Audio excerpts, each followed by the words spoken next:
Hello students, कैसे हैं आप सब लोग। उम्मीद करती हूँ सब अच्छे होंगे और स्वस्थ होंगे। मैं Meena Rana ICT virtual class में आपका स्वागत करती हूँ। स्टूडेंट्स, हम पढ़ रहे हैं क्लास 12th की मैथ और यहाँ हम समर कैंप का मैथमेटिक्स का यहाँ पर एक हमने सीरीज ली है जिसमें हम प्रीवियस ईयर के एनडीए के क्वेश्चन, क्योंकि आप जानते हैं एनडीए में आपके क्लास 11th और 12th का ही सिलेबस पूछा जाता है, लेकिन क्वेश्चन थोड़ा सा इनसे इसका लेवल अच्छा होता है। तो इन क्वेश्चंस की हम यहाँ प्रैक्टिस करेंगे। इससे आपको एक आइडिया हो जाता है कि एनडीए में किस तरह के क्वेश्चन पूछे जाते हैं। प्रीवियस लेक्चर में भी हमने यहाँ पर डिस्कस किया था। और बच्चों, हम यहाँ पर आपको आउट ऑफ सिलेबस नहीं पढ़ाएंगे कि जो चैप्टर आपने पढ़े ही नहीं है हम उसकी आपको एनडीए के क्वेश्चन कराएंगे भी नहीं। आपने क्लास 11th और 12th में अभी तक जो चैप्टर पढ़े हैं उन्हीं से रिलेटेड आपके क्वेश्चन होंगे। मैंने क्योंकि आपको स्पेशली क्लास 12th में अभी इस सत्र में दो चैप्टर पढ़ाए हैं, डिटर्मिनेंट्स और मैट्रिक्स में आपको relation and function and inverse trigonometry function पढ़ाया है। तो इन्हीं से रिलेटेड हम यहाँ डिटर्मिनेंट्स और मैट्रिक्स से ही पहले क्वेश्चन शुरू कर रहे हैं। तो ताकि आपको आइडिया हो जाए, भविष्य में आप जब कभी पेपर देने जाओ तो आपको आइडिया रहे कि इस तरह के क्वेश्चन आते हैं। और किसी भी कॉम्पिटेटिव एग्जाम में जब आप जाते हो तो प्रीवियस ईयर क्वेश्चंस आप जरूर सॉल्व करें, इससे आपको बहुत मदद मिलती है। प्रीवियस ईयर जो क्वेश्चंस होते हैं उनसे आपको ये पता चलता है कि क्वेश्चन का लेवल क्या है, किस तरह के क्वेश्चन पूछे जा रहे हैं, और इससे आपकी जो तैयारी है वो बेटर रहती है। इसलिए आपको यहीं से जो है, अगर जिन बच्चों को एनडीए या सीडीएस की आगे तैयारी करनी है तो उनके लिए ये जो है एक बहुत अच्छा ऑप्शन है कि वो इन क्वेश्चन को देखें और इन क्वेश्चन के माध्यम से आप जो है उस चैप्टर, क्योंकि अभी से यदि हमने आपको बता दिया कि चैप्टर से जो है आपको आगे कॉम्पिटेटिव एग्जाम में भी आपको क्वेश्चन पूछे जाएंगे तो आप इसकी बेटर तैयारी कर पाओगे। चलिएगा, तो हम यहाँ बात कर रहे हैं क्वेश्चन नंबर 3 है। इससे पहले हमने कल की क्लास में भी क्वेश्चन सॉल्व कराए थे। तो आपके पास यहाँ पर एक क्वेश्चन दिया गया है, if F theta is equal to cos theta into sine theta minus sine theta cos theta, then what is the F phi square. ठीक है, हिंदी में भी क्वेश्चन दिया गया है, 4 यहाँ पर ऑप्शन दिए गए हैं। इस क्वेश्चन को नोट करें और इसको करने की आप कोशिश करें। चलिएगा, पहले आप करेंगे, फिर आपको ट्रिक के माध्यम से, शॉर्ट ट्रिक से और दो तरीके से इस क्वेश्चन को हम से सॉल्व करेंगे। चलिए,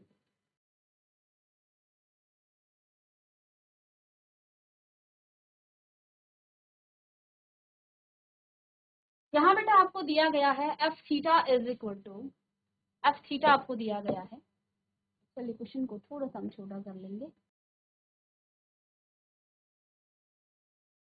तो यदि आपको ऑर्थोगोनल मैट्रिक्स के बारे में नहीं पता, प्रॉपर्टी नहीं पता, तो आप करोगे क्या, आप इस क्वेश्चन को कुछ इस तरह की से सॉल्व करोगे। एफ थीटा आपके पास गिवन है, ये आपकी एक मैट्रिक्स है ना, cos theta sine theta minus का साइन थीटा कॉस थीटा।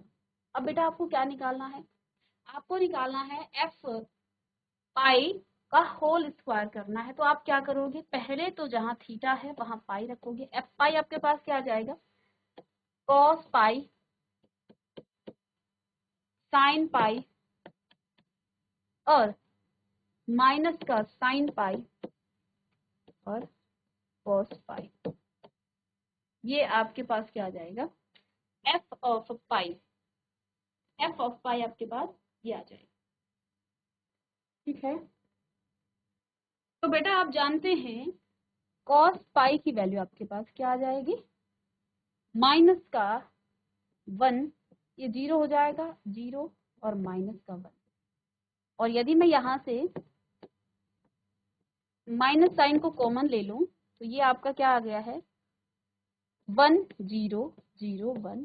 ये आपकी क्या है, आइडेंटिटी मैट्रिक्स है। आइडेंटिटी मैट्रिक्स है, माइनस ऑफ आइडेंटिटी मैट्रिक्स है ना। और देखिए यहाँ पर आपको लेफ्ट हैंड साइड में क्या करना है, एफ ऑफ पाई, इसका जब आप क्या करोगे, स्क्वायर करोगे, राइट हैंड साइड में भी आप ऐसा ही कुछ करोगे, यानी कि माइनस ऑफ, देखिए माइनस आई का आप स्क्वायर करेंगे तो ये आपको प्लस का, आइडेंटिटी मैट्रिक्स को बेटा अगर स्क्वायर भी कर दें तो ये हमेशा आपको क्या देगा, एक आइडेंटिटी मैट्रिक्स ही देगा। जैसे आप 1 का स्क्वायर करेंगे तो यहाँ मैट्रिक्स में 1 की तरह काम करता है आपका आइडेंटिटी मैट्रिक्स। तो इसका आप स्क्वायर भी कर दें तो आपको ये आइडेंटिटी मैट्रिक्स 1 ही मिलेगा, यानी आइडेंटिटी ही मिलेगी। और इस नेगेटिव का स्क्वायर करने पर आपको पॉजिटिव मिल जाएगा। कहने का मतलब क्या है, आइडेंटिटी मैट्रिक्स यहाँ पर कौन सी है, बी ऑप्शन यहाँ पर आपका आए। ठीक है, तो यहाँ पर तो हमें पता था कि कॉस पाई की वैल्यू क्या होती है, साइन पाई की वैल्यू क्या होती है, लेकिन इस क्वेश्चन को यदि बदल दिया जाए तब ये क्वेश्चन आप नहीं कर पाओगे। इसकी वैल्यू तो हमें पता है, साइन पाई कॉस पाई की वैल्यू हम जानते हैं,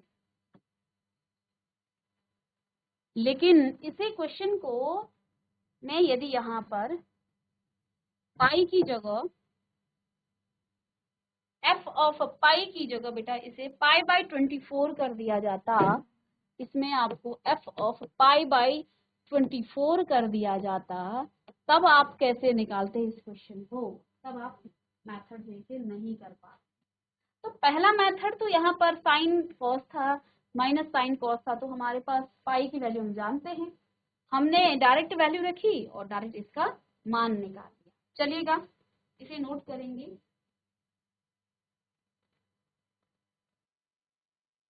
तो सबसे पहले जब आपके पास इस तरह का कोई मैट्रिक्स आपको मिल जाती है, जैसे यहाँ पर क्या है cos theta sine theta minus का साइन थीटा और ये आपके पास कॉस थीटा, ठीक है कॉस थीटा। अब यदि आप इस मैट्रिक्स के ट्रांसपोज को इससे मल्टीप्लाई कर दो, इसके ट्रांसपोज को इससे मल्टीप्लाई कर दो बेटा, तो आपको क्या मिल जाएगा, देखो कॉस थीटा माइनस का साइन थीटा और साइन थीटा और कॉस थीटा, ये इसका ट्रांसपोज है। ये आपके पास सपोज ए मैट्रिक्स है और ए ट्रांसपोज ये आपके पास क्या आ रहा है, इसको आप देखेंगे। तो जब हमने इसकी मल्टीप्लाई की बेटा इसके साथ कॉस थीटा, देखिए ये क्वेश्चन से हटके मैं आपको कॉन्सेप्ट बता रही हूँ, cos theta cos square theta और साइन थीटा की हो जाएगी प्लस में साइन स्क्वायर थीटा। अब यहाँ आप देखिए फर्स्ट रो और सेकंड कॉलम आपका जाएगा तो माइनस का कॉस थीटा और साइन थीटा प्लस में आपके पास क्या जाएगा साइन थीटा और कॉस थीटा। कभी भी आपको इस तरह की मैट्रिक्स मिले तो वो हमेशा आपको एक आइडेंटिटी मैट्रिक्स देगी। यहाँ पर देखिए माइनस का sign theta cos theta plus में आपके पास साइन थीटा और कॉस थीटा आ जाएगा। यहाँ आपके पास क्या आ जाएगा, सेकंड की सेकंड के साथ माइनस माइनस का प्लस हो जाएगा, तो ये आपके पास साइन स्क्वायर थीटा प्लस में कॉस स्क्वायर थीटा। कुछ इस तरह से ये क्वेश्चन आपका बनता है और जब आप इसे देखेंगे ये काटेगा एक दूसरे को और यहाँ मैट्रिक्स आपको मिल जाती है 1 0 0 1 और ये बेटा आपकी एक आइडेंटिटी मैट्रिक्स है, ये आपकी एक आइडेंटिटी मैट्रिक्स है। एक प्रॉपर्टी हमने कल पढ़ा था, ए ट्रांसपोज और ए की मल्टीप्लाई जब आपको आइडेंटिटी मैट्रिक्स मिलती है तो ऐसे मैट्रिक्स को बेटा हम क्या कहते हैं, ऐसी मैट्रिक्स को हम क्या कहते हैं। तो हमने यहाँ बात की थी एक ऑर्थोगोनल मैट्रिक्स की, जिसमें हमने कुछ प्रॉपर्टीज आपको बताई थी ऑर्थोगोनल मैट्रिक्स। यदि आपके पास ए मैट्रिक्स है और उस ए मैट्रिक्स का आपने ट्रांसपोज के साथ मल्टीप्लाई किया, मल्टीप्लाई करने से आपको आइडेंटिटी मैट्रिक्स मिली, तो ये आपकी ए जो मैट्रिक्स होगी वो ऑर्थोगोनल मैट्रिक्स होगी, वो आपकी क्या होगी, ऑर्थोगोनल मैट्रिक्स होगी। तो इससे तो ये प्रूव हो गया कि जो हम मैट्रिक्स यहाँ पढ़ रहे हैं, जिसको हमने अभी अभी यहाँ पर किया है, सपोज ये आपकी ए मैट्रिक्स है और हमने इसी के ट्रांसपोज से इसे मल्टीप्लाई किया बेटा, तो मुझे आइडेंटिटी मैट्रिक्स मिल गई है, यानी कि ए इज ऑर्थोगोनल मैट्रिक्स। ए आपके पास कैसी मैट्रिक्स है, ऑर्थोगोनल मैट्रिक्स है। और यहाँ हम एक और प्रॉपर्टी लिखेंगे कि यदि आपके पास ए ऑर्थोगोनल मैट्रिक्स है, इस क्वेश्चन को देखते ही आपको समझ में आ जाना चाहिए कि ए आपका एक ऑर्थोगोनल मैट्रिक्स है, क्योंकि कभी भी आप इस तरह से जब इसे मल्टीप्लाई करते हैं ना इसकी ट्रांसपोज से, तो हमेशा आपको आइडेंटिटी मैट्रिक्स ही मिलती है। एक ऑर्थोगोनल मैट्रिक्स अगर ए है, ठीक है, तो इसकी प्रॉपर्टी क्या कहती है कि आपके पास एफ थीटा क्या दिया गया है, cos theta sine theta minus का साइन थीटा और यहाँ पर आपके पास है कॉस थीटा। ये एक मैट्रिक्स है, ठीक है। ये आपकी एक ऑर्थोगोनल मैट्रिक्स है। अगर कभी आप इस एफ ऑफ थीटा की क्या कर दें, पावर को n कर दें, तो बेटा ये आपकी पावर कहाँ आ जाती है, cos n theta sine n theta, है ना। थीटा लिखें, पाई लिखें आप, है ना, n थीटा, या यहाँ पर माइनस का n थीटा और यहाँ आपके पास कॉस n थीटा, या पाई लिखें। इस थीटा को यदि आप पाई कर दें तो ये सारे पाई हो जाएंगे, पाई के रूप में आ जाएंगे, है ना। जहाँ थीटा है वहाँ आप पाई कर दें, तो इसमें तो कोई फर्क नहीं पड़ेगा, यानी कि cos n pi sine n pi sine n pi cos n पाई, इस तरह से लिखते हैं, समझ में बात। और ये जो n पाई होता है ना बेटा, ये n पाई, इसकी दो वैल्यू होती है।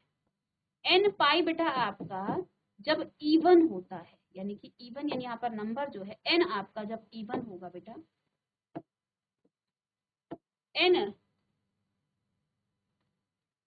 n पाई आपका, यहाँ n आपका यदि इवन है तो इसकी वैल्यू 0 हो जाती है, समझ गया।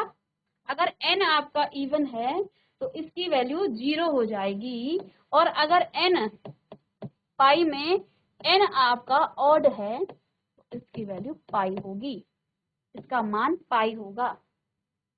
तो ये ऑर्थोगोनल की ही एक अदर प्रॉपर्टी है, ठीक है। तो यहाँ पर हम देख पा रहे हैं जो n है वो क्या था, f of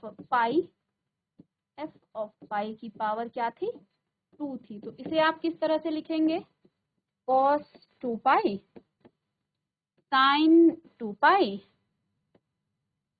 pi minus sine 2 pi और cos 2 पाई। चलिए डबलिंग हो रही है। और इस प्रॉपर्टी में क्या कहा, अगर n आपका इवन है तो ये 0 हो जाएगा, तो यानी कि सभी जगह आप 0 लिखेंगे, cos 0 साइन 0 माइनस का साइन 0 और cos 0, cos बेटा cos आपके पास 0 आ जाएगा, है ना। और आप जानते हैं ना cos 0 आपके पास 1 0 0 1, इसका मान इस तरह से भी निकल जाए। अभी आपको बहुत ज्यादा लग रहा होगा क्योंकि हमने कॉन्सेप्ट भी बताया और साथ में क्वेश्चन भी कराया। तो जो क्वेश्चन हमने डायरेक्ट किया था इस पर्टिकुलर क्वेश्चन के लिए तो ठीक था, बट सपोज कभी यहाँ पर f ऑफ पाई बाय 24 आ जाता, तब आप कैसे करते। तब बेटा आपको क्या करना होता, तब आप इसको अंदर ले जाते, 2 पाई से आपका ये 6 करता और पाई बाय 6 से इसको आप काट देते, ठीक है ना। तो आप एंगल में उसे चेंज कर लेते तब, ठीक है।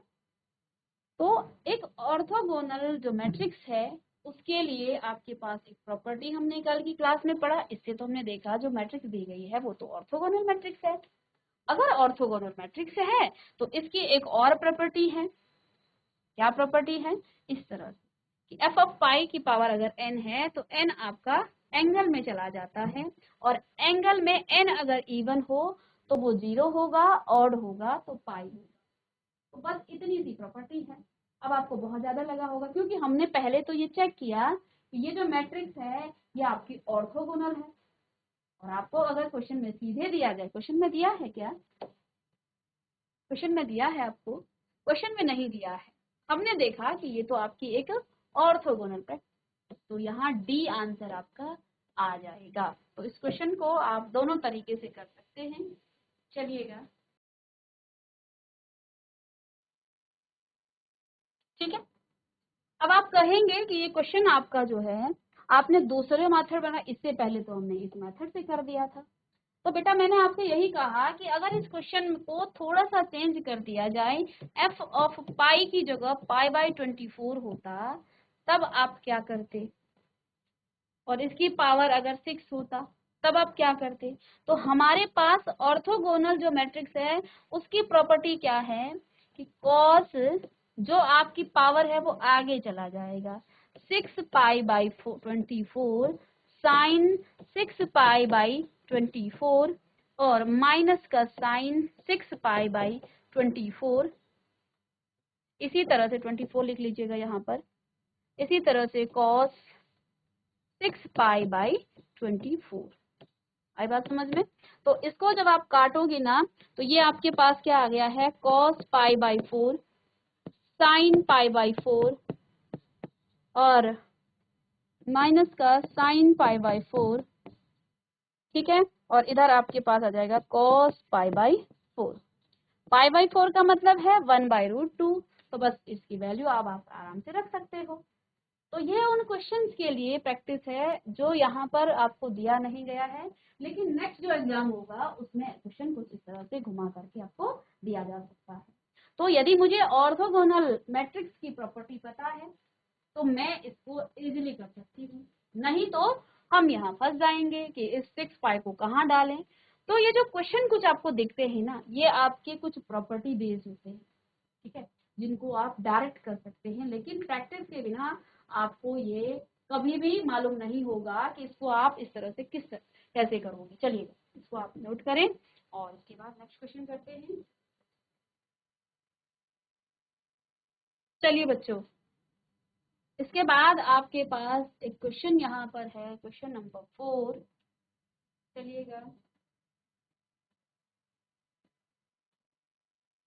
तो बेटा यहाँ पर आपके पास A एक मैट्रिक्स दी गई है, then what is A² minus 4A, then what is A² minus 4A।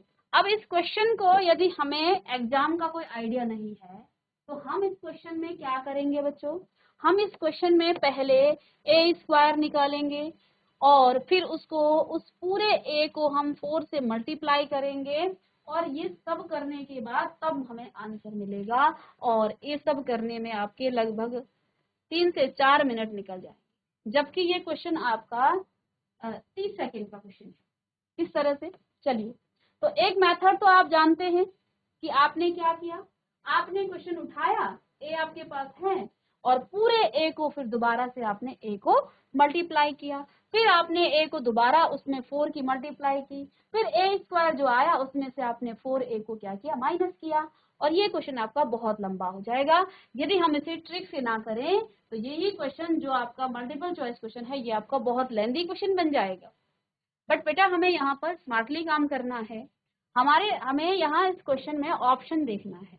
देखो आंसर क्या क्या आ रहा है, आंसर क्या क्या आ रहा है, आंसर बेटा सब में आइडेंटिटी मैट्रिक्स है। आप जानते हैं ये भी 3x3 ऑर्डर की मैट्रिक्स है, ये भी आपकी 3x3 ऑर्डर की मैट्रिक्स है। और जो इन्होंने ऑप्शन में आंसर दिए हैं इससे ये पता चल रहा है कि आइडेंटिटी मैट्रिक्स ही आपको मिल रही है, वो भी 3x3 ऑर्डर की। आंसर कुछ इस तरह से मिल रहा है, ठीक है, आंसर आपका कुछ इस तरह से मिल रहा है। बेटा हम कुछ भी करें, पहला जो आपका एलिमेंट है वो आपका 1 आना है, ठीक है। तो देखो या तो यहाँ हम -5 आएगा, या तो -i आएगा, या प्लस का i आएगा। तो एक काम करते हैं ना, हम A² इसकी मल्टीप्लाई देखो A भी हमें यहाँ 2 बार लिखने की जरूरत नहीं है, क्योंकि आपके पास जो पेपर होगा वो हिंदी मीडियम और इंग्लिश मीडियम दोनों में होगा। तो आप दोनों A से क्या कर सकते हो, इसको मल्टीप्लाई। देखो जब हम पहला एलिमेंट निकालते हैं ना A² का, तो क्या करते हैं, इधर फर्स्ट रो की फर्स्ट कॉलम के साथ हम ऑपरेट करते हैं।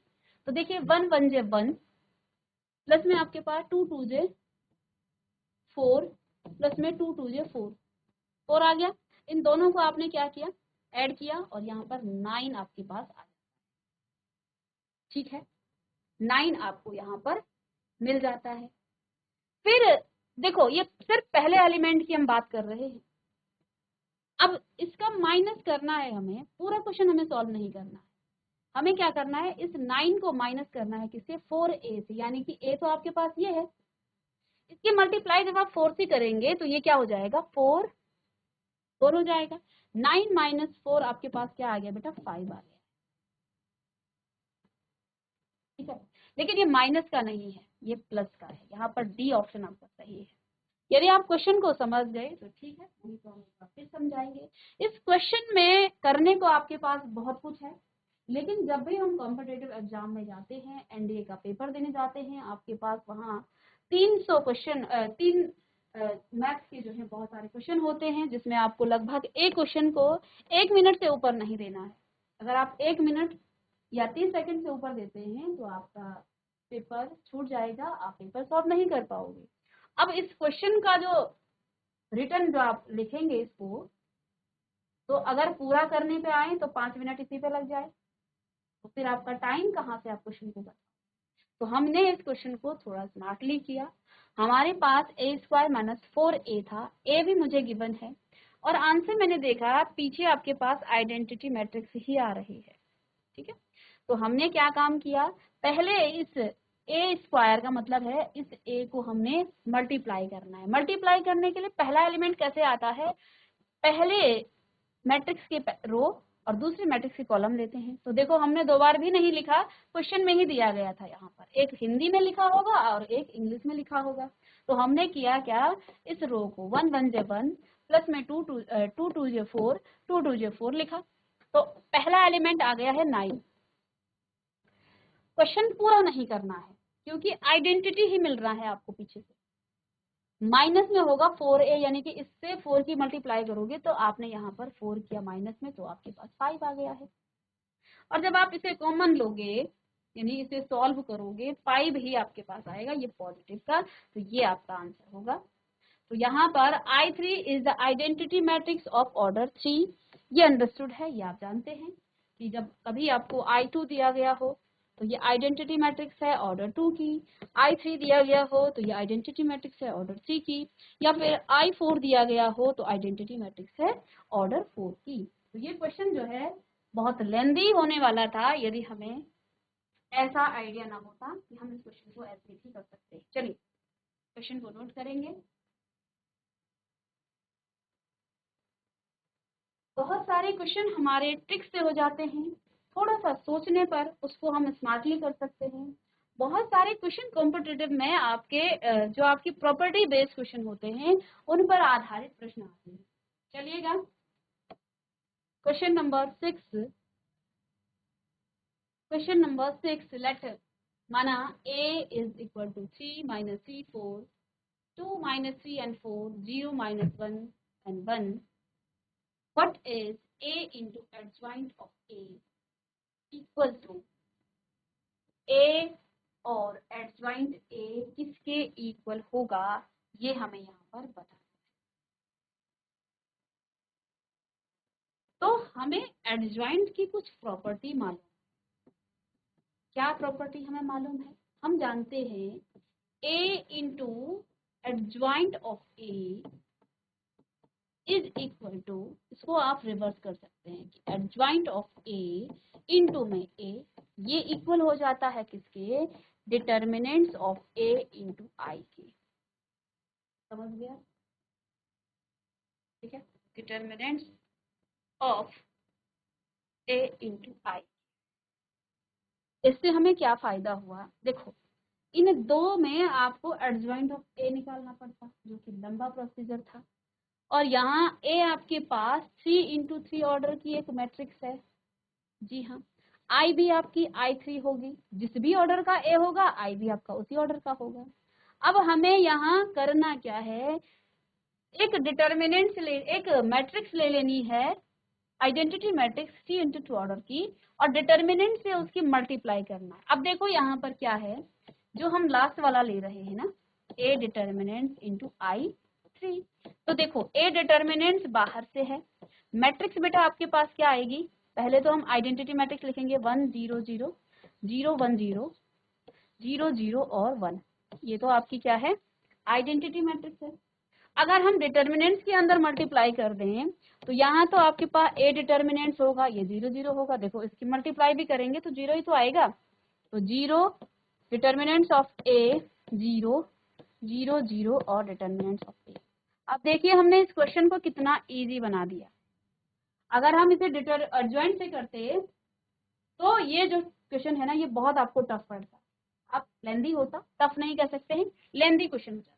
बट हमने स्मार्टली हम जानते हैं कि a इंटू एडजॉइंट ऑफ ए आपके पास किसके इक्वल होता है, एडजॉइंट ऑफ ए इंटू, ये पूरी प्रॉपर्टी है आपकी, ये आपकी पूरी प्रॉपर्टी है। आप a इंटू एडजॉइंट ऑफ ए को इसके इक्वल ले सकते हो, एडजॉइंट ऑफ ए इंटू ए के, या फिर डिटर्मिनेंट्स ऑफ ए इंटू आई के इक्वल आप ले सकते हो। तो हमने स्मार्टली इसको ये लिख दिया, यानी कि जो आप ए की मल्टीप्लाई करके एडजॉइंट ऑफ ए और एडजॉइंट ऑफ ए की मल्टीप्लाई करके निकालोगे ना, वही चीज आपको डिटर्मिनेंट्स ऑफ ए इंटू आई करके मिलेगा। तो मुझे पता है कि आइडेंटिटी में तो एक जो डायगोनल एलिमेंट है वो 1 होता है, और मुझे सिंपल यहाँ पर क्या निकालना है, डिटर्मिनेंट्स ऑफ ए। तो चलिए इससे डिटर्मिनेंट्स ऑफ ए निकाल लें, 3, और ये लिखने की भी जरूरत हमें क्या है, 3 कर दिया आपने। जब आपने 3 लिया तो माइनस का 3 हो गया बेटा, और प्लस का आपके पास क्या जाएगा 4, फिर माइनस का 3 है लेकिन यहाँ पर माइनस है तो प्लस आएगा। तो बेटा अंदर आपके पास 2 माइनस में 0, 2 माइनस में 0, फिर 4 आपका पॉजिटिव होगा और 2 माइनस का होगा, और ये तो आपके पास 0 आ जाए। इसको सॉल्व करेंगे आप, ये आपके पास आ जाएगा पॉजिटिव, यानी 3 प्लस में 6 और प्लस में आपके पास, माइनस में आपके पास 8, ठीक है। माइनस पे बेटा आपके पास 8 आ जाएगा, 9 माइनस 8, ये भी 1 आ गया, ये भी आपको 1 मिल गया। अब तो कोई दिक्कत ही नहीं है, डिटर्मिनेंट्स ऑफ 1 भी आपको 1 ही मिला। तो यानी कि इसका जो मान होगा वो आपका 1 0 0 0 1 0 एंड 0 0 1, ये आपका आ जाएगा, ठीक है। ठीक है, किसी भी मैट्रिक्स को आप डिटर्मिनेंट्स के फॉर्म में लिख करके उसे सॉल्व कर सकते हैं, ये तो हमने सीखा था डिटर्मिनेंट में। तो यहाँ पर क्योंकि हमें कोई शो तो करना नहीं है, हम डायरेक्ट ही अपने माइंड में उस मैट्रिक्स को डिटर्मिनेंट मान करके उसे सॉल्व कर सकते हैं। हमारे पास यहाँ पर एक प्रॉपर्टी है कि अगर आपके पास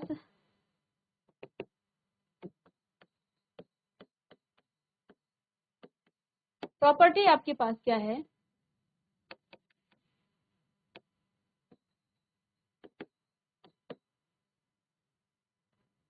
प्रॉपर्टी आपके पास है कि a into adjoint of a is equal to adjoint of a into a is equal to determinants of a into I. तो बस हमने इसी का प्रयोग किया, सॉल्व किया। चलिएगा नोट करेंगे इसे भी।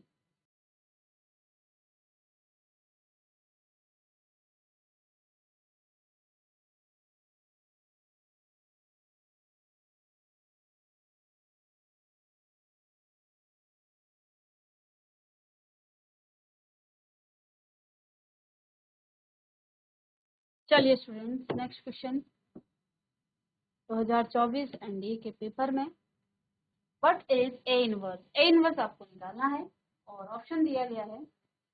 चलिए व्हाट इज ए, आपने अभी अभी एक प्रॉपर्टी क्या पढ़ी, देखो आपने क्या किया, एक नंबर आपके पास सपोज 5 है, ठीक है, और इस 5 को आप 1/5 से यानी कि इसके इनवर्स से मल्टीप्लाई कर देते हैं तो बेटा आपको 1 मिलता है। यही कॉन्सेप्ट आपका आइडेंटिटी मैट्रिक्स में भी है। ए कोई मैट्रिक्स है और इस मैट्रिक्स के इनवर्स को आप क्या करते हो, इन दोनों को मल्टीप्लाई करते हो तो आपको क्या मिल जाती है, यहाँ आइडेंटिटी मैट्रिक्स। मैट्रिक्स में आइडेंटिटी मैट्रिक्स आपका 1 का काम करता है, जैसे हम नंबर में 1 कहते हैं वैसे ही मैट्रिक्स में आपका आइडेंटिटी मैट्रिक्स 1 का काम करता है।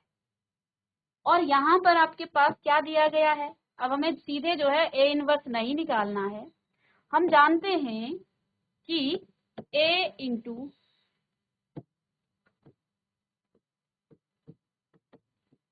ए inverse is equal to identity matrix 3 order की होगी ना, 1 0 0 0 1 0 0 0 और 1। तो ए तो बेटा हमारे पास है ही, और इन ऑप्शन में से किसी एक को हमें ए इनवर्स यहाँ पर चुनना है। और देखो हम जानते हैं प्रॉपर्टी कि ए और ए इनवर्स का मल्टीप्लाई करने से आपको 1 मिलता है। तो एक काम करते हैं, पहले हम इसे ही ए इनवर्स ले लेते हैं। तो ए और ए इनवर्स का मल्टीप्लाई होगा, इसकी रो और इसका कॉलम यहाँ पर होगा। 3 1 जा 3, ठीक है, और माइनस माइनस का बेटा प्लस हो जाएगा, 3 2 जा 6 और 4 2 जा 8। तो 6 और 9 और माइनस में 8 मल्टीप्लाई करके 1। तो डायरेक्ट तो आपको यहाँ पर यही मिल गया, यही तो ए इनवर्स होगा। अब यदि आप इसकी करो या इसकी करो, देखो इसमें आप करेंगे इसके साथ करोगे आप नेक्स्ट, जैसे सपोज आपने इसको ए मान लिया, तो इसकी रो आएगी, इसकी कॉलम आएगी। तो देखिए क्या होता है, 3 2 जा 6 और माइनस माइनस का प्लस, 3 4 जा 12, 4 4 जा माइनस का 16। ठीक है, तो ये तो आपको बेटा क्या दे रहा है, ये आपका 18 हो गया, और 18 माइनस 16 ये तो आपको 2 मिल गया। तो यानी कि आपको सिर्फ और सिर्फ पहले एलिमेंट चेक करने हैं। अगर पहला एलिमेंट आपका 1 आ रहा है तो वही तो ए इनवर्स होगा। तो ये ऑप्शन तो फेल हो गया। अब इस ऑप्शन को आपको देखो अपनी तसल्ली के लिए, हमारे पास तो आ गया है ए इनवर्स। क्या आ गया है, ये वाला। अब जैसे आपको ये वाला आपने चेक किया, आप इसको चेक करना चाहते हैं, तो आप क्या करेंगे, इस कॉलम के साथ इसको करेंगे ऑपरेट। तो क्या हो जाएगा, 1 3 इंटू 1/2 प्लस माइनस माइनस का बेटा आपके पास प्लस हो जाएगा। ठीक है, तो प्लस में आपके पास 3 आ जाएगा, और माइनस का बेटा आपको माइनस का 4 मिलेगा। तो इसको आप 3/2 प्लस में 3 माइनस में 4, तो ये आपको देगा क्या, माइनस का 1, यानी कि 3/2 माइनस 1। इसे जब आप सॉल्व करेंगे तो 3 माइनस में 2/2, तो 1/2 आ रहा है। तो यानी कि ये ऑप्शन भी आपका कैंसिल। ऑप्शन को आप देखिए, अब आप ए इनवर्स निकालते तो पूरा आपका जो है पेज भर जाता, क्वेश्चन में बहुत ज्यादा मेहनत लगती, और हो सकता है वहां गलतियां होने के चांसेस। तो हमें एग्जाम में ऐसे नहीं करना है क्वेश्चन, और पेपर में क्लास 12th में तो आपको पूरा शो करना है ए इनवर्स, क्योंकि हमें मेथड दिखाना है। लेकिन हम कॉम्पिटेटिव एग्जाम की बात कर रहे हैं, क्योंकि यहाँ हम समर कैंप की बात कर रहे हैं, और एनडीए के पेपर में आपको इतनी मेहनत नहीं करनी है कि पूरा ए इनवर्स निकालने आप लग जाओ, एडजॉइंट ऑफ ए निकालने लग जाओ। उससे आपको प्रॉफिट नहीं मिलेगा, आपको फायदा नहीं मिलेगा। ऐसे ही आप इसको भी चेक करोगे, यहाँ तो हमारे पहले ऑप्शन में हमारा उत्तर मिल गया, आंसर मिल गया। आइडेंटिटी मैट्रिक्स का मतलब ये है कि आपने ऑपरेट करना है फर्स्ट जो आपके पास मैट्रिक्स है उसकी सेकंड मैट्रिक्स के साथ, और फर्स्ट के साथ रो ऑपरेशन और इसके साथ कॉलम ऑपरेशन करोगे, तो पहले ही एलिमेंट से हमें जो है आंसर मिल जाता है। इसका आंसर ये है, और ये प्रॉपर्टी थी a into a inverse is equal to identity matrix. ठीक है, तो आई होप कि ये क्वेश्चन आपको समझ में आ रहे होंगे और आप इसे एंजॉय भी कर रहे होंगे नेक्स्ट लेक्चर में। तब तक के लिए